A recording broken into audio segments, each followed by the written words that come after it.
Très chers développeurs, bonjour et bienvenue dans cette nouvelle partie de notre série de vidéos sur l'authentification des applications web avec Node.js et Express. Nous avons vu dans la vidéo précédente qu'une requête HTTP est stateless, c'est-à-dire si j'envoie une requête HTTP pour me connecter à notre application ici et que j'essaie de suivre la vidéo ici, qui est aussi une requête HTTP, sachant que je me suis déjà connecté. En tout cas, le protocole HTTP est incapable de savoir s'il s'agit du même utilisateur qui s'est connecté. Pour dire, pour chaque requête HTTP, je serai obligé de m'authentifier pour avoir accès aux ressources, ce qui offre une très mauvaise expérience utilisateur. Nous avons dit toujours dans la vidéo précédente, pour pallier à cela, il faut soit utiliser la session côté serveur ou encore les tokens. Et dans cette vidéo, nous allons déjà apprendre comment mettre sur pied un système d'authentification basé sur la session. Bien, mais avant tout, essayons d'abord de comprendre qu'est-ce qu'une authentification basée sur la session et comment ça marche pour assurer une gestion d'authentification et d'autorisation pour une application web. Une session est une période délimitée pendant laquelle un utilisateur est en communication et réalise des opérations au service d'un logiciel ou d'une application. Comment ça se passe alors? Une fois l'utilisateur se connecte ou s'inscrit dans le système, que fait le serveur? Le serveur crée une session pour l'utilisateur connecté, stocke cette session toujours au niveau du serveur avec des informations pouvant identifier l'utilisateur. Puis, le serveur retourne une réponse au client avec l'ID de la session stockée au sein du serveur. Juste l'ID de la session. Cette ID de la session qui sera stockée au niveau du client HTTP, ici le navigateur, dans les cookies. Nous allons y revenir à la fin de cette partie. Mais retenons qu'un cookie est un petit texte en paire clé-valeur envoyé par un serveur HTTP à un client HTTP. Et maintenant ici, toutes les requêtes qui seront envoyées au client HTTP ici seront attachées de l'ID de la session qui se trouve déjà dans l'entête de chaque requête, précisément dans la propriété cookie. Et là, le serveur sera en train de checker à chaque requête si l'ID de la session provenant de la partie client est celui qui est stocké au niveau du serveur pour permettre de vérifier l'identité de l'utilisateur qui fait la requête afin d'envoyer une réponse au client avec l'état correspondant. C'est ce que nous allons faire, très chers aimables développeurs. Comprenez bien ceci, la session est stockée au niveau du serveur. Ensuite, le serveur qui envoie l'ID de la session au niveau du serveur, lequel ID sera stocké au niveau du cookie, qui est une propriété de l'objet header de la requête qui sera associé à toutes les requêtes qui seront ensuite envoyées. Cool, nous allons faire cela moyennant le module Express Session. Déjà, dans notre projet, je vais installer le module Express Session, npm install express-session comme suit. Ça marche. Ensuite, dans app.js, je vais déclarer à ce niveau une constante, const session, qui est égale à require. Et là, il s'agit du module express session. Et juste à ce niveau, je vais appeler un middleware par app.use. Et là-dedans, session. En paramètre, ça prend un objet qui représente les différentes options de la session qu'on souhaite créer ici au niveau du serveur. Parce que selon ce que nous avons dit précédemment, les données de la session ne sont enregistrées qu'au niveau du serveur et au niveau du client, c'est l'ID de la session qui est stocké. Ce que je vais définir premièrement, c'est le nom de la session par la propriété name. Ici, je vais mettre SID pour dire session ID. Bien. Je vais aussi définir la propriété resave qui permet de forcer le stockage de la session même quand la session n'a pas été encore modifiée lors de la requête. Par défaut, ça prend true, mais là, nous allons empêcher cela en définissant ici false. Je vais aussi définir la propriété save initialized qui permet de forcer le stockage de la session bien que celle-ci n'est pas encore initialisée. Par défaut, cette propriété prend la valeur true. Mais nous allons empêcher cela en mettant false. Ensuite, la propriété secret, qui est un secret utilisé pour signer les cookies qui permet d'identifier la session.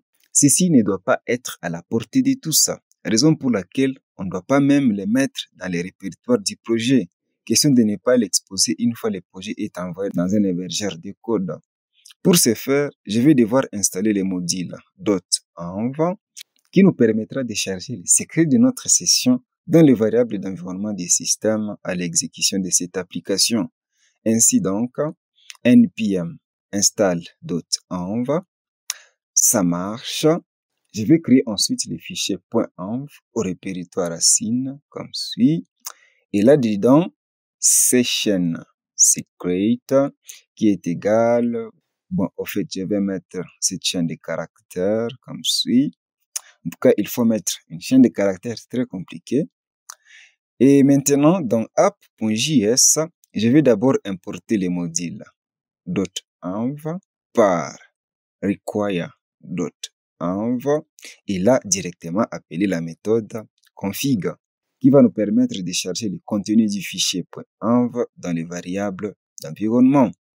Je vais récupérer alors les secrets à partir de la variable globale process.env. Il s'agit de la propriété session secret. Cool. Je vais faire la même chose pour le nom de la session. Ça sera ici. Session.env.sessionName. Maintenant, dans .env, je vais ajouter session name comme suit, que je vais définir SID. Cool. Dans app.js, toujours à ce niveau, je vais définir la dernière option ici, c'est la propriété cookie. Ça prend comme valeur un objet avec ses propriétés domaine. Pour préciser le domaine concerné par les cookies, on dit ici, si aucun domaine n'est signalé, le cookie sera appliqué au domaine courant. Je vais définir la propriété maxAge pour délimiter le temps d'expiration du cookie au niveau du client, qui est le navigateur. Je vais définir cela pour une semaine, pour signifier cela par 1000 millisecondes, que je vais multiplier par 60 secondes, que je multiplie par 60 minutes, que je vais multiplier par 24 heures, pour ensuite multiplier cela par 7 jours, étant donné qu'une semaine est constituée de 7 jours. Ceci retournera 7 jours en millisecondes. Bien, il y a aussi la propriété SameSite. Je vais l'ignorer. La propriété Secure. Je vais mettre ça à false. Si vous êtes en production, si vous êtes dans un environnement de production, c'est toujours mieux de définir cette propriété à true. Nous avons dit ça, il faut bien le comprendre, qu'une session est toujours stockée au niveau du serveur. Nous avons ici la propriété Store qui permet de définir quel stockage utiliser pour stocker notre session. Par défaut, lorsqu'on n'a pas assigné une valeur à cette propriété, ça prend comme valeur Memory Store, c'est-à-dire la mémoire RAM, qui n'est pas du tout adéquat pour un environnement de production. Dans l'environnement de production, il faudra songer à utiliser une autre stratégie de stockage. Vous trouverez ici une liste non exhaustive des stratégies de stockage des sessions. Nous avons ici par exemple Connect Redis pour la base de données Redis, qui est ici le plus favori avec plus de 2000 étoiles. Nous avons Connect Mongo pour la base de données MongoDB, Express MySQL Session pour la base de données MySQL avec les pilotes MySQL pour Node.js, ainsi de suite. Pour ces projets illustratifs, nous n'allons pas définir cette propriété et considérer juste la valeur par défaut qui est la mémoire RAM du serveur. Tout est prêt pour notre session. Maintenant, ce que nous allons faire, ici nous avons déjà les routes qui nous permettent déjà de nous envoyer à la partie client. Les pages web index, connexion, inscription et vidéo lecture.html. Comme vous pouvez le voir ici, lorsque j'exécute NodeMon App, dans le navigateur à cette URL, nous avons la page index. Lorsque je mets connexion, nous avons la page connexion. Lorsque je mets lecture, nous avons cette page. Lorsque je mets ici inscription, nous avons la page inscription. Tous les routes sont accessibles, aucun route n'est protégé. Comment allons-nous alors mettre un système d'authentification avec la session déjà définie au niveau du serveur? Maintenant, dans app.js, je vais afficher à ce niveau, sur la console, par console.log rec.session. Je vais enregistrer et recharger la page index. Sur la console, on peut voir notre objet session avec la propriété cookie. Nous avons la possibilité ici d'ajouter des propriétés personnalisées au niveau de l'objet session. Et ici, dans le contexte d'authentification, cette propriété de la session doit avoir été créée soit à la connexion ou à l'inscription de l'utilisateur. Disons qu'on a une propriété ID utilisateur qui a été ajoutée à la session lors de la connexion. Si l'on souhaite protéger les routes lecture vidéo à ce niveau, on peut faire les tests if rec.session.id utilisateur. Si cette propriété est chargée, c'est-à-dire que l'utilisateur s'est connecté, là, on envoie la page lecture vidéo. Dans le cas contraire, on renvoie l'utilisateur à la page de connexion. Bien, sachant que cette propriété n'est pas encore chargée jusque-là, je vais essayer d'accéder à la page lecture vidéo dans le navigateur. On peut voir que nous nous dirigeons directement vers la page de connexion. Mais si c'était true ici, je vais essayer de nouveau. Et oui, on accède à la page lecture vidéo. On va voir maintenant comment implémenter l'inscription des utilisateurs, ce qui va nous permettre aussi de définir une certaine valeur à la session de l'utilisateur inscrit. Toujours au niveau du serveur, bien, nous n'avons pas utilisé une base de données pour stocker les utilisateurs, nous avons juste simulé cela par un tableau d'objets littéral JavaScript, comme vous pouvez le voir dans data.js. Nous avons un objet exporté, ici utilisateur avec 2 utilisateurs par défaut.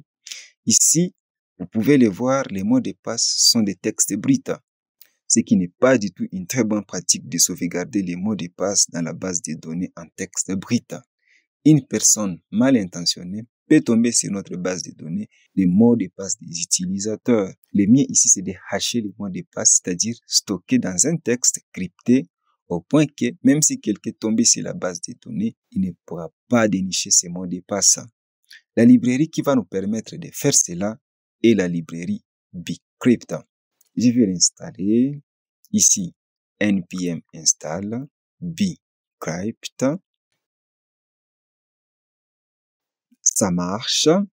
Maintenant, pour les 2 utilisateurs déjà dans notre tableau, bien, au fait, ici, je vais importer le module Bcrypt par const Bcrypt qui est égal à require. Il s'agit du module Bcrypt.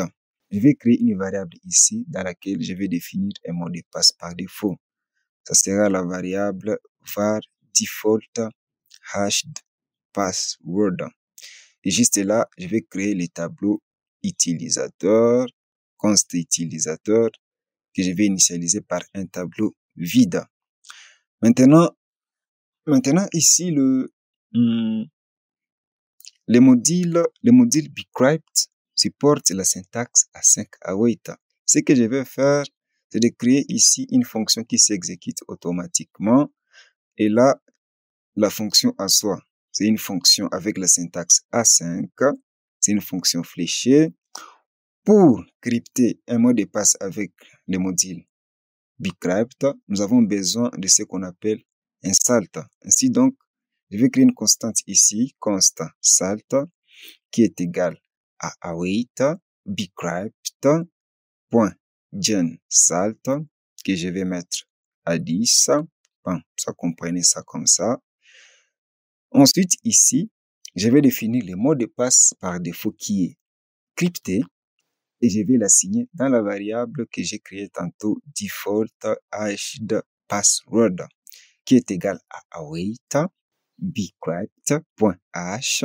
Le mot de passe en texte brut que je ne souhaite pas envoyer dans la base de données, c'est 1, 2, 3, 4. Et en deuxième paramètre, je mets salt. Bien. Maintenant, je vais insérer dans les tableaux vides les différents utilisateurs. Ici, utilisateur.push en paramètre. Ce que je vais mettre, je vais copier ceci. que je vais coller à ce niveau. Et pour les mots de passe, ça sera default hashed password. Bien, je vais ajouter un autre élément dans ce tableau, toujours par utilisateur.push. Je vais copier de nouveau ceci. Le mot de passe, c'est toujours default hashed password.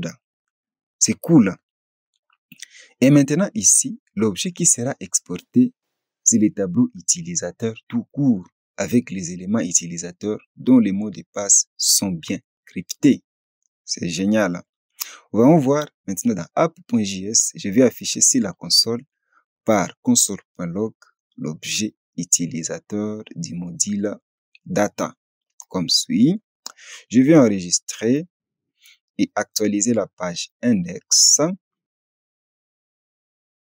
Sur la console, on peut voir les utilisateurs avec les mots de passe cryptés. La chaîne de caractères 1, 2, 3, 4 devient tout ceci. Waouh! C'est génial. Maintenant, dans app.js, je vais implémenter la logique pour inscrire un nouvel utilisateur. Mais d'abord, je vais importer le module bcrypt parce que le nouvel utilisateur, son mot de passe aussi doit être crypté. Ainsi donc, const bcrypt qui est égal à require. Il s'agit du module bcrypt. C'est bien.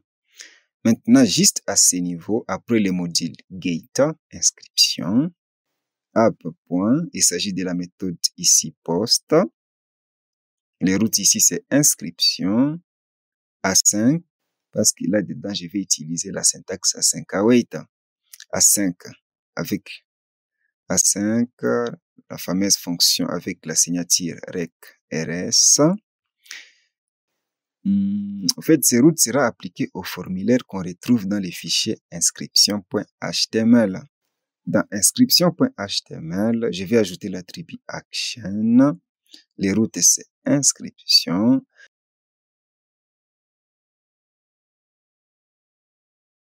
Et comme méthode, c'est bien post.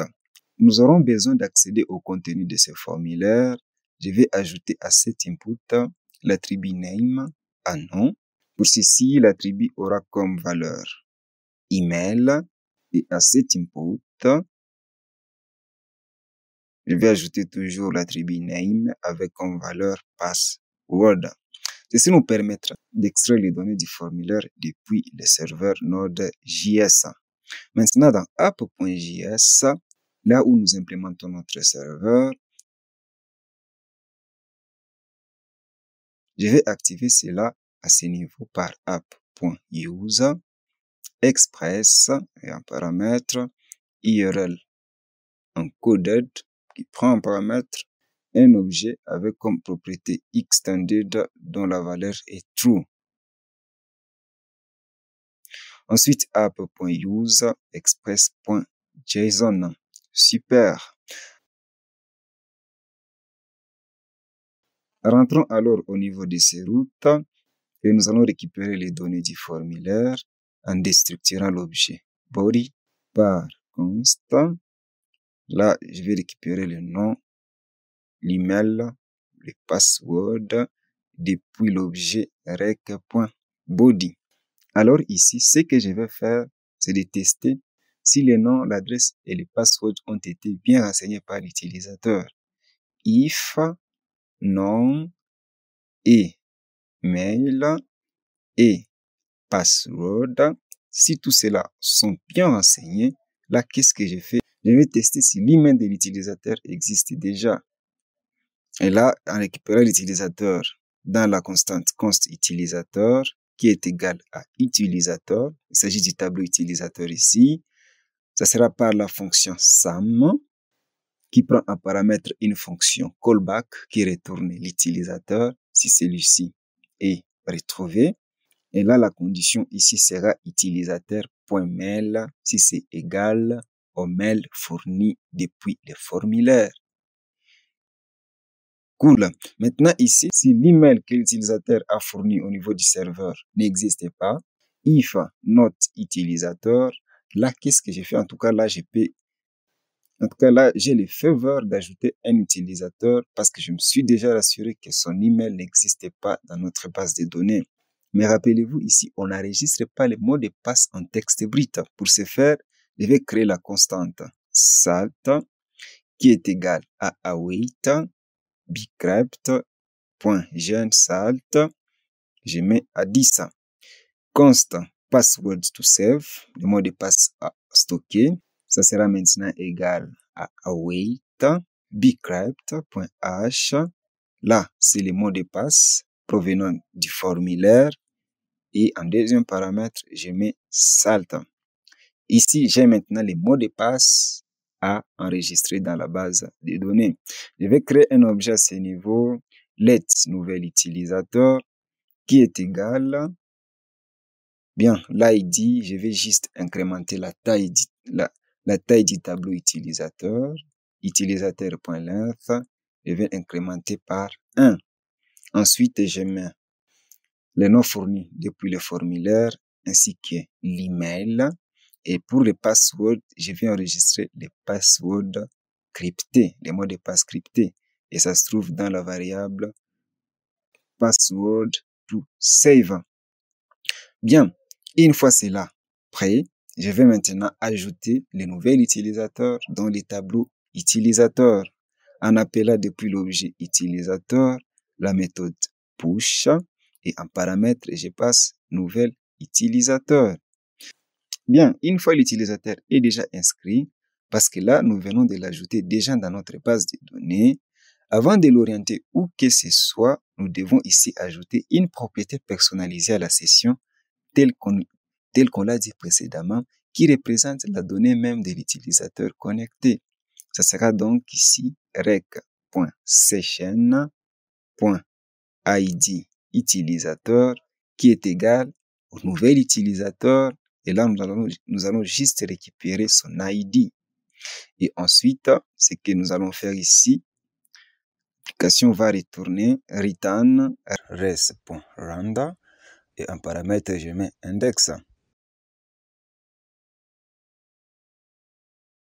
Et s'il y a une erreur qui se présente quelque part, je vais rediriger les routes toujours par res.redirect aux routes inscription. En tout cas, s'il y a une erreur qui se présente au niveau de ces routes, l'application sera toujours à ce niveau de rediriger la page vers les routes inscription qui permet de retourner la page inscription.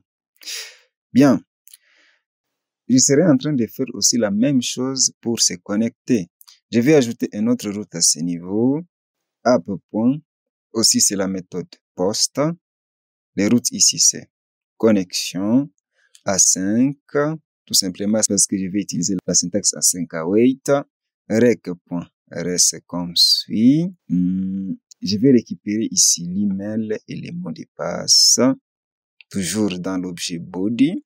D'où, dans connexion.html, je vais définir l'attribut action à, les routes ici c'est barre inscription, et l'attribut méthode à post. Pour les inputs, je vais ajouter les propriétés name, ici email, et juste ici password comme suit. Maintenant dans app.js, const, je vais toujours déstructurer l'objet rec.body en récupérant l'email ainsi que le password qui est égal à rec.body. Je vais tester si l'email ainsi que les mots de passe ont été renseignés par l'utilisateur. If email et password, si c'est bien renseigné, qu'est-ce que je fais? Je vais tester si l'email fourni par l'utilisateur existe bel et bien. Et là, qu'est-ce que je vais faire? Const utilisateur égale au tableau utilisateur. Et là, j'ai fait appel cette fois-ci à la méthode find qui prend en paramètre une fonction callback qui retourne l'utilisateur au cas où cette condition est vérifiée si tout simplement utilisateur.email est égal à l'email fourni par l'utilisateur au niveau du formulaire. Et dans cette même condition, je vais imbriquer une autre condition. Maintenant, si l'utilisateur a été trouvé dans la base de données, c'est-à-dire que l'utilisateur existe. Et là, remarquez bien ici, les mots de passe, nous devons aussi tester les mots de passe. Mais le mot de passe qui a été stocké dans la base de données est un mot de passe crypté. D'où je dois comparer les mots de passe saisis par l'utilisateur au niveau du formulaire au mot de passe crypté qui se trouve dans la base de données. En tout cas, cela se fait toujours par le module bcrypt. Const valide password, en tout cas, cette variable aura comme valeur true ou false. Et là, comment? Ça sera égal await. Au module bcrypt, qu'est-ce que je vais faire ici? Cette fois-ci, je vais appeler la méthode compare. En paramètre, je mets les mots de passe fournis au niveau du formulaire, ainsi que les mots de passe qu'on retrouve dans la base de données que je vais récupérer au travers de l'objet utilisateur en appelant la méthode password. Bien, cette fonction retourne une valeur booléenne. Et là, je vais faire une autre condition. If valide password, si la comparaison entre les mots de passe fournis au niveau du formulaire ainsi que les mots de passe cryptés stockés au niveau de la base de données est correcte, là, qu'est-ce que j'ai fait? Je définis aussi comme on l'a fait lorsqu'on implémentait l'inscription. J'ai défini aussi une propriété personnalisée à la session, toujours en appelant à l'objet rec, à l'objet session. La propriété personnalisée ici, c'est ID utilisateur, où je vais définir utilisateur.id. Et là, qu'est-ce que je fais ensuite? Je redirige l'utilisateur vers la page index. Comment? Par return res.render. Là, je mets index. Bien, comme vous pouvez voir ici, la page index est toujours envoyée avec l'objet court. Je vais définir ça aussi à ce niveau. Tout comme sur les routes inscription. Bien, revenons aux routes connexion. Au fait, si le mot de passe est incorrect, bon, normalement ici, on doit envoyer une page web encore disant que le mot de passe est incorrect. En tout cas, pour simplifier les choses, je vais juste afficher sur la console, console.log, mot de passe incorrect. Et aussi à ce niveau, si l'utilisateur n'existe pas, je devrais comme précédemment retourner une autre page web qui affiche ces messages. Bon, je vais juste afficher sur la console, console.log, utilisateur n'existe pas. Et juste ici, à ce niveau, s'il y a une autre erreur qui se présente, je serai en train de rediriger l'application vers la page de connexion. Res.redirect, les routes qui retournent cette page, il s'agit des routes connexion. Maintenant, ici, la propriété ID utilisateur qu'on vient d'ajouter à l'objet session au niveau du serveur étant déjà définie, celle-ci va nous permettre maintenant de protéger les routes lecture vidéo. Si cette propriété de la session est chargée, c'est-à-dire l'utilisateur est déjà connecté, sinon, c'est-à-dire l'utilisateur n'est pas encore connecté. Et là, pas question pour lui d'afficher la page lecture vidéo. Comment allons-nous faire cela? Je vais créer à ce niveau un middleware que je vais affecter dans cette constante, const protection route, qui sera égale à cette fonction callback, avec comme signature rec, res et next. Bien, ici, qu'est-ce que c'est en train de faire? C'est en train de tester si la propriété personnalisée que nous avons définie à la session ID utilisateur est bien chargée. If not rec.session.id utilisateur, si ce n'est pas chargé, là, qu'est-ce que je serai en train de faire? Je serai en train de rediriger l'application vers la page de connexion en appelant l'objet REST, la méthode redirect, et là, je passe en paramètre le route connexion. Mais dans le cas contraire, là, qu'est-ce que je serai en train de faire? Je serai en train d'appeler la méthode next qui permet au prochain middleware de s'exécuter. Et juste ici, au niveau du route lecture vidéo, je vais ajouter ce middleware en deuxième paramètre, protection route. C'est-à-dire, ce sont d'abord les instructions se trouvant dans ce middleware qui vont s'exécuter d'abord avant que ces instructions ici ne s'exécutent. Je vais enregistrer les modifications et tester pour voir si ça marche. Dans le navigateur, je vais recharger cette page, puis essayer de cliquer sur suivre les cours. Et oui, vous pouvez voir que je suis automatiquement redirigé vers la page de connexion. Je vais essayer de me connecter avec un utilisateur qui existe déjà dans la base de données, louis@drcmind.com, et ici le mot de passe. Je vais valider, ça marche. Je vais maintenant essayer de cliquer sur suivre le cours. Et oui, parce que je suis connecté, je suis directement redirigé vers la page pour suivre les cours. C'est génial. C'est vrai, je suis connecté, mais nulle part à la partie client, c'est démontré que je suis connecté.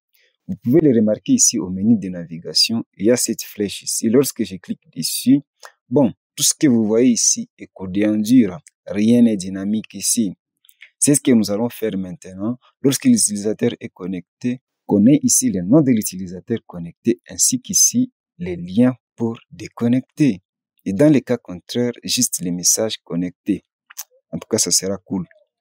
Maintenant, dans app.js, je vais ajouter un middleware ici qui sera exécuté ici avant que tous les autres routes de l'application ne s'exécutent.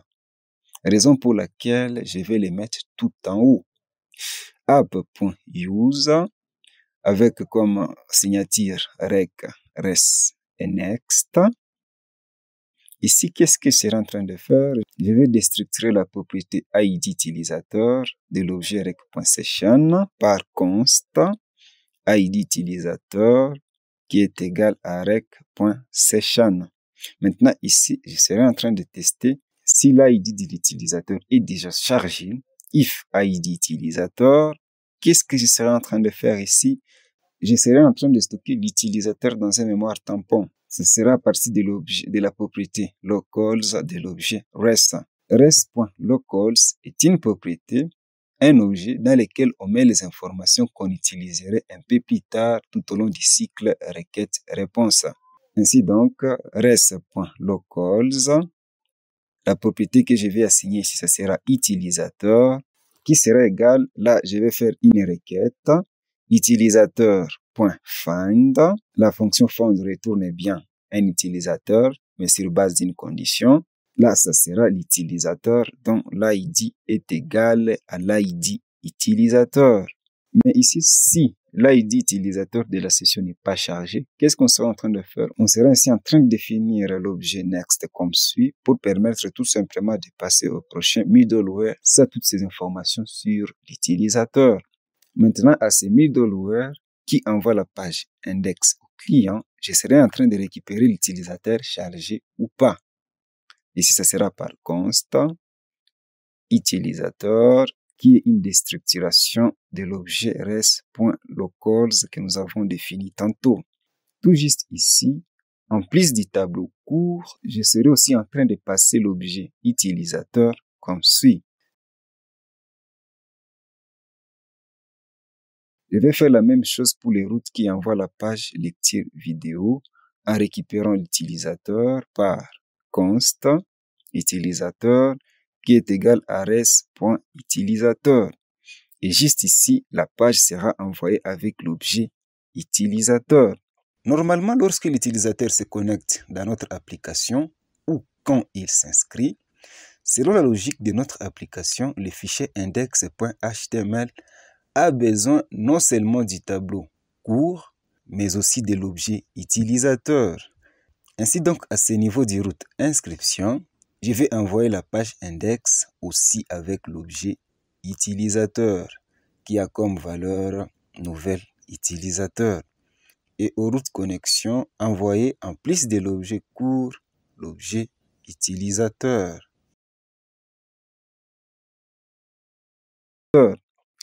Et maintenant, dans header.html, c'est dans ces fichiers où l'on retrouve la barre de navigation. À ce niveau, je vais utiliser la syntaxe EJS comme suit. Et là, je vais faire une condition if utilisateur, si l'utilisateur existe. Là, je vais mettre ceci.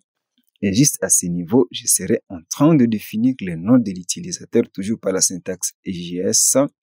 en mettant utilisateur.nom.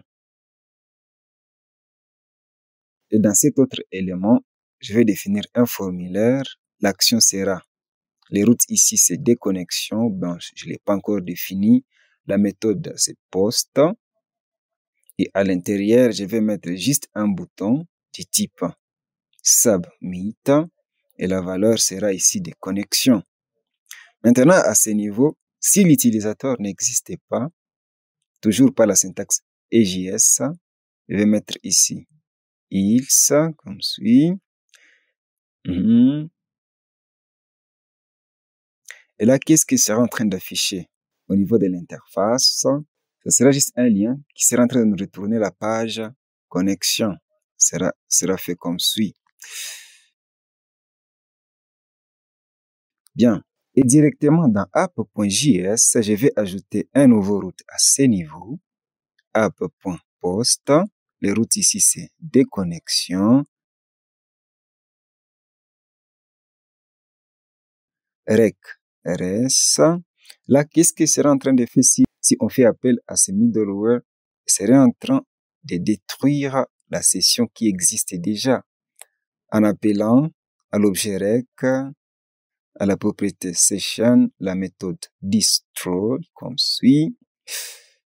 Ça prend paramètre une fonction callback avec comme paramètre error.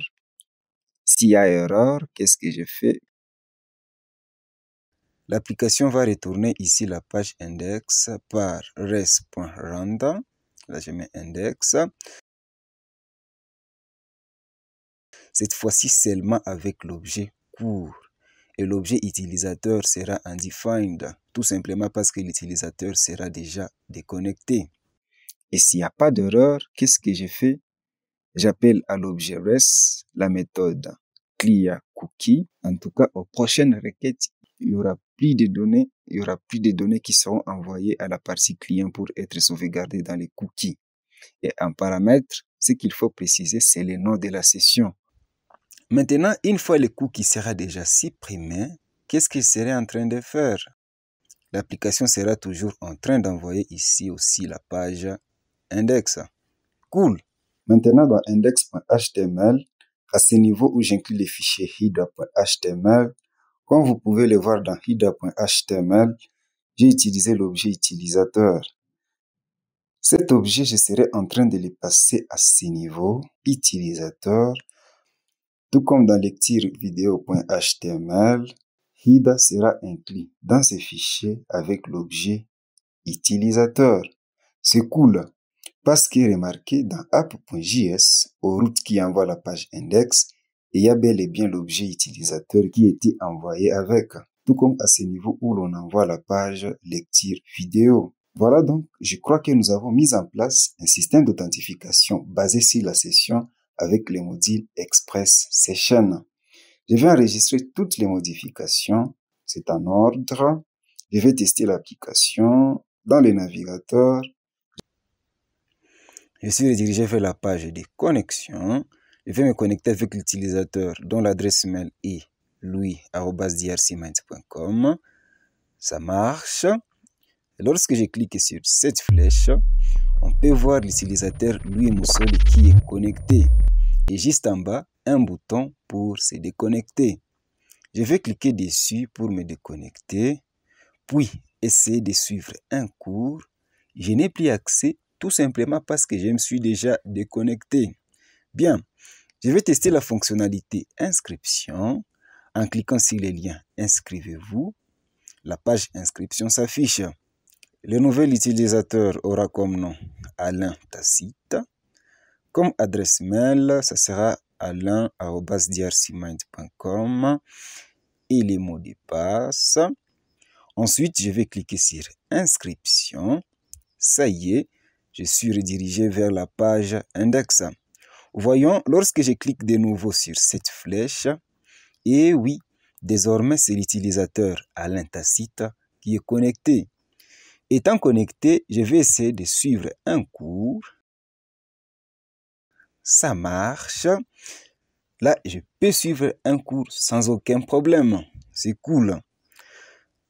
Dans une architecture sans état du protocole de communication HTTP, nous avons pu, grâce à la session, de mettre en place un système d'authentification qui permet à notre application web d'identifier si telle requête HTTP se rapporte à un utilisateur donné. Comment ça s'est passé? Je vais d'abord me déconnecter. L'application me dirige vers la page d'accueil n'étant pas connectée et par conséquent, je ne peux pas accéder au contenu du cours. Et comme vous pouvez voir, clic droit, inspecter la page. Dans l'onglet Applications, je vais sélectionner Cookies. On n'y retrouve rien du tout. Je vais essayer de me connecter.